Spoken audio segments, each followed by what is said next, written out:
Hi everyone, thank you so much for joining me here today. My name is Becky Renee and I am a fine artist and illustrator.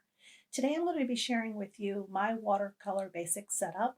It's very versatile and I thought it would be a fantastic place for us to start for that reason. It's also very affordable and it gives great results. So for a beginner, I think this is a really great place to start. Today I'm going to be talking to you about the Winsor and Newton Sketchers Pocket Box. This is a basic palette, but it is a powerful palette in my opinion.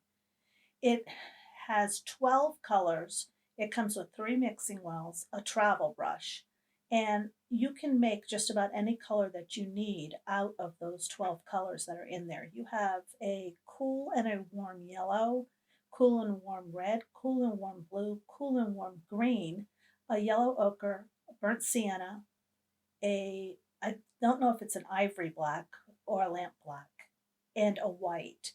The 3 mixing wells on the top are really convenient for you to mix colors, for you to dilute the colors, and this travel brush is wonderful as well. It's nice and small. It's got a hole in the top to vent so that we don't have to worry about mold issue for the bristles inside. It simply just pulls apart. You turn over each end and then you insert the cap into the back of the brush end, and there you have a perfect travel brush. Now you will need a separate water source for this particular brush. There will be another option I'm going to talk about in a few minutes called a water brush, where it holds the water for you. But this brush is like a traditional brush, except it's much smaller in a travel size. It's got a round tip on it, so it's a round brush. It's relatively small, but it's really great and versatile. I really like it. You've got to really watch those bristles though.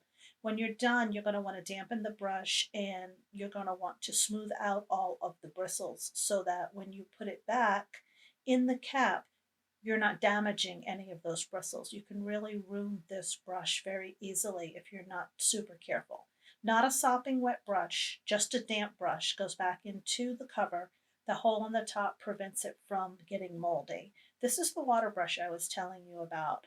This particular one is from Winsor and Newton. It pulls apart and what was the cap turns into the water reservoir. So you're going to fill that part right there with water, and you're going to attach the brush head to the top, and there you have your water brush. You'll squeeze the water portion of the brush to get the water to come through the bristles, and then you just use it like a regular brush. It's really fantastic to have that water in the handle there as opposed to dipping back and forth, especially when you're traveling. When you're done, you're going to want to dampen the bristles and deform them and capture all of the stray bristles before you put them back in the cap. You will have to discard the water from that portion of the brush before you turn it into the cap, because it is the cap. They do make water brushes that screw on and screw off.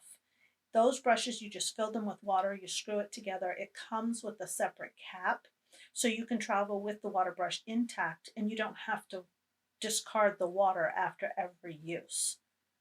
I will talk about water and water cups in just a minute here. That's the hole that vents that particular brush. The other option is a studio brush. The only thing that I would say to you about a studio brush is if you're really itching to buy one, please make sure it's for watercolor. There are different brushes for different types of paint. That's for a reason. Watercolor is very particular. You're also not going to want to use your brush, your watercolor brush, on acrylics or any other types of paint and then go back and put them on watercolor. Please reserve your brushes just for watercolor and make sure that they are designed for watercolor. Our water, we have options here. We have a dirty water container and a clean water container. So you're always going to want two. That's a travel bottle where I carry all of my water. Even though I work with a water brush primarily, this is used to fill my water reservoir in my water brush, and it can also be used for the brush that comes with the Sketcher set as an actual container for water. Just bring two of those, one for clean and one for dirty. That's a traditional lotion bottle. This is watercolor paper. This is hands down the most important part of your watercolor setup. You can't use copy paper scratch paper, drawing paper, writing paper, any other kind of paper. It has got to be designed for watercolor. The reason for that is because the amount of water that you're going to use to activate your watercolors, the paper needs to be able to take that amount of water, and then the integrity of the paper needs to hold up so you can come out with a nice, beautiful watercolor. So I say at least 140 pounds. This is a pad I think I got at Hobby Lobby. I go on a BOGO for that. So I got two pads for that price you see there. This is a 4x6, 12 sheets, and it's 140 pounds.